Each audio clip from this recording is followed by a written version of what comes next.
Hey everybody, Brian with Easy Retriever Training, and today we're going to talk about 5 tips that will improve the way you use your shock collar. These are things that are going to keep you, make sure you're using it in a humane way, in a way that doesn't hurt your dog, but also in a way that takes advantage of these incredible tools. I love my shock collar or electronic collar, whatever you want to call it. When we talk about shock, people think electricity, high voltage. No, it's a static electricity. It's like rubbing your feet in the carpet and tagging your brother. There's no permanent damage here for the dogs as far as what the shock, as far as what the collar's doing. However, if it's in the wrong hands or if you're not using it right, it really can cause a lot of damage. I've come out into a kind of an open field where there's a lot of rooms for the dogs to run, but there's a big highway that runs, and we're about maybe 150 yards away from it. This is one of those situations where I think a shock collar is really almost absolutely necessary if you're going to let your dog off the leash. And so 5 tips on keeping your dog safe, also getting the most out of the shock collar. Make sure you listen to number 3 because it's one that you're not going to hear from anyone, and it might be the most important tip of the day. So let's get to the video. Before we do that though, if you haven't already, please hit the subscribe button. It does wonders for my motivation to keep these videos coming out. So hit that subscribe button and let's get to the video.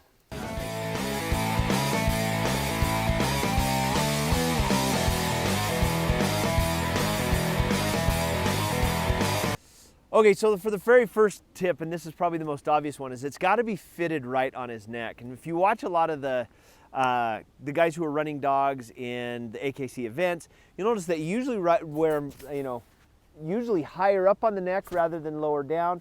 That's usually because if they put it way down at the neck where it's a little bit thicker, it can work its way up and then it's too loose. And so a lot of times you'll see them wearing them almost where it looks like it's like right up at the base. Let me get, hey Odin, come. Come. Good boy. Right here. Sit. Sit. Good. So you'll notice on Odin, I've got it right up here on top. And you want it so that you can get 1 or 2 fingers under there, but more than that and it's too loose. You also want to make sure that these prongs are sitting on the skin. You want it not to be on a bunch of matted fur. So tip number 1, make sure it's fitted right and make sure that it's in a spot where it's not going to loosen up, but that it's not so tight that it's going to choke them. Okay, go play.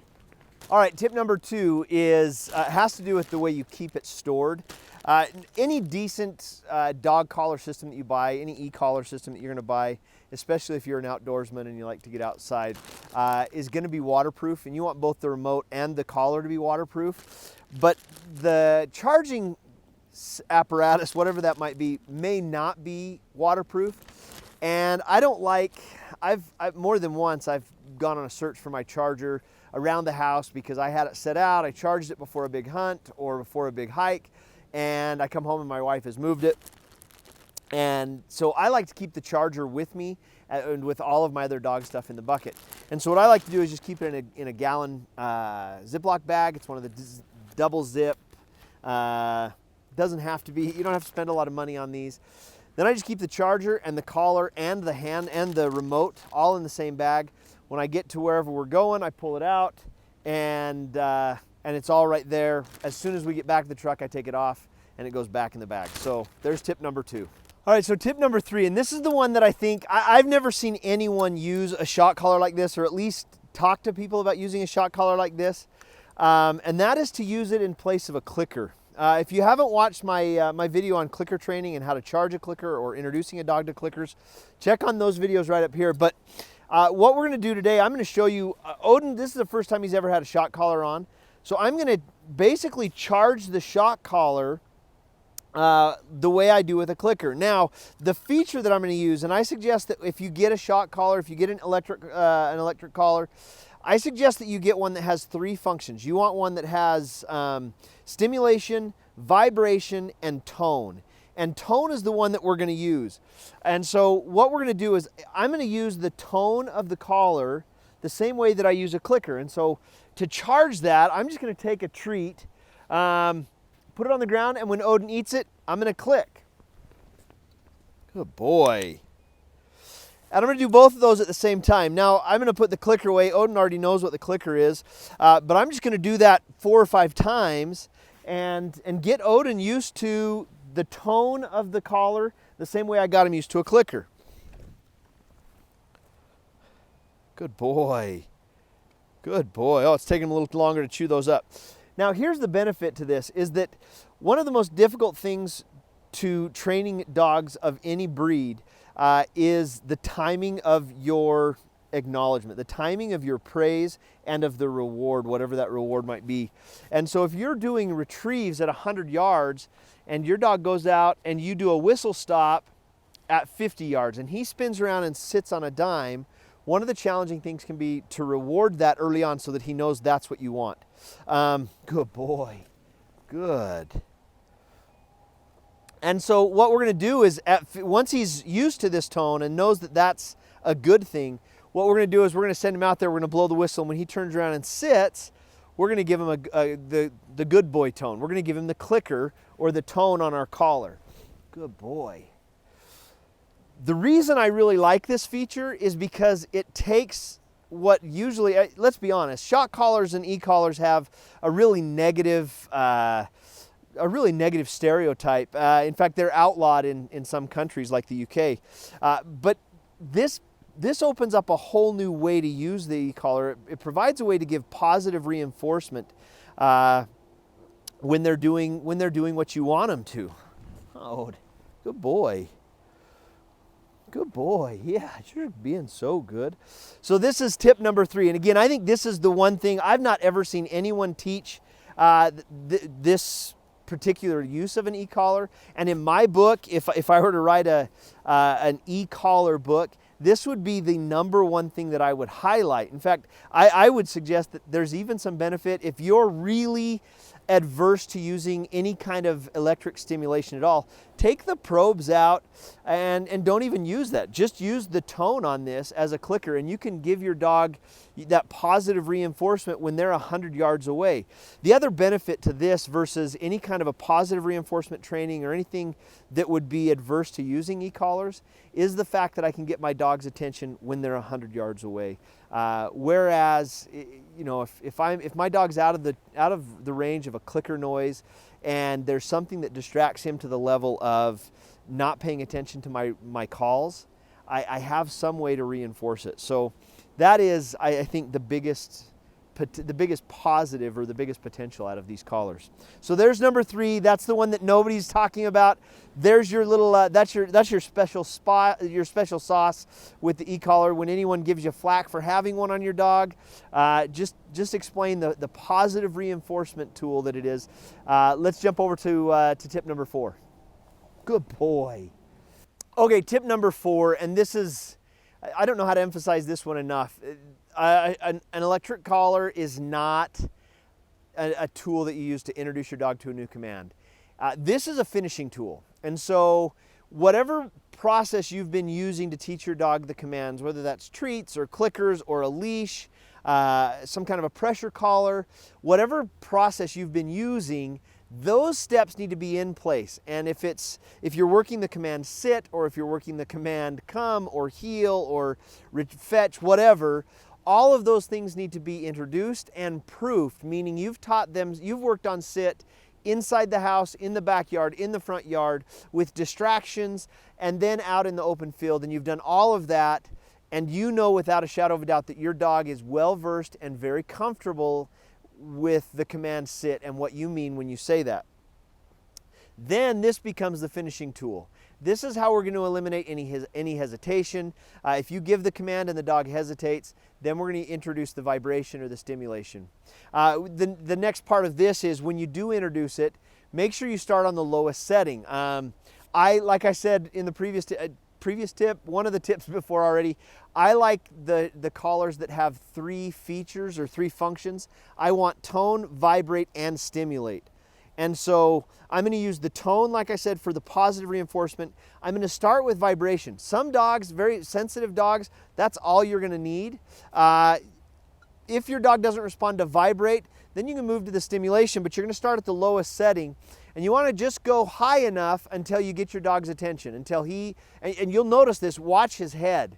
When you give a command and he doesn't respond and you zap him or you buzz him a little bit, he's going to respond with that twist of the head, and he's going to look at you, and that's the perfect level. You don't want to go any further than that. You don't want your dog yelping because of this. That's going to actually distract and take away from your training. It's going to make your dog cower. It's going to make him really uncomfortable, and it's going to ruin your relationship. So let me show you how this works with Odin. He's never had the shock collar on, but there are some things that he's comfortable doing. Odin, good boy. Odin, sit. Good. He did that right away, and so I gave him the tone. I want that positive reinforcement. Good boy. Odin, lay down. No, lay down. Good boy. So as I said no at the same time, I gave him the vibrate. I want him to associate vibrate and no. Good boy. Come. Good. Sit. All right, my last and final tip, a lot like with bark collars, the electronic collars or the e-collars, the shock collars, anything that has that little prong on it, you have a risk of rubbing the fur raw. And once you rub that raw and you create a sore, an open sore on your dog's neck, you have the risk of an infection. You have the risk of your dog starting to scratch at it and cause more, inflict more damage.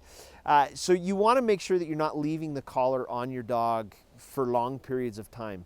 Another reason that you want to make sure you don't leave your collar on, and I made this mistake once. This is why I know this is super important.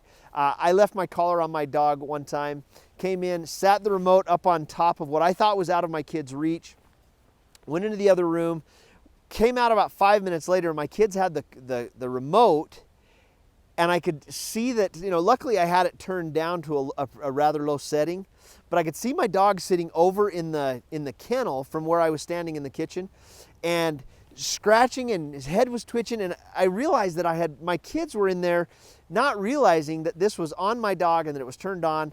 It was learn from my mistake. I'm not above admitting that I make mistakes, and that's why, and I pass it on to you. So now, as soon as we're out of a place where my dog doesn't need this anymore, we're back to the truck, I take it off. But I also think that, anytime you're in a place where your dog is off leash and there's the potential for a distraction, that's why, we've got this relatively large highway, kind of a quasi highway behind us, a lot of traffic, a lot of big trucks. I don't know if you can see it from now, it's just over this knoll. But this is a place where, even though there doesn't seem to be that much here, if something were to distract my dog and take him off and over, I would want the e-collar in place because I can get his attention. I've been on runs with my dog before where he was off leash, and there was another dog that became very aggressive and kind of trying to be alpha. And it looked like we were headed for kind of a dog fight. With my e-collar, I called, come, nothing happened. I was able to increase the stimulation pretty quick to make sure to really get my dog's attention. He turned his attention around to me. I was able to get him back to me and away from the other dog, and nothing happened. So when you're out and about, make sure the collar's on. As soon as you're in a place where you have your control of your dog, he's on a leash or he's back in the kennel, he's in your fenced backyard, that's when you want to make sure that the collar comes off. Turn it off, get it charged up, make sure you're ready for your next adventure. If you choose a good, well-known collar, a well-known brand, they're going to come with some kind of a manual. I really like the Sport Dog collars, in part because their product is really good, but I think everybody has products from time to time that malfunction or that don't work quite as well as they need to. That's when Sport Dog really shines. Their customer service is hands down the best, maybe in any field, any product, any line I've ever come across. I had an experience where one of my collars wasn't working quite right. I saw in an Instagram post of somebody else, another dog trainer, that they used the same collar that I had. So I just reached out to them through their post and said, have you ever had this problem? Described what was going on.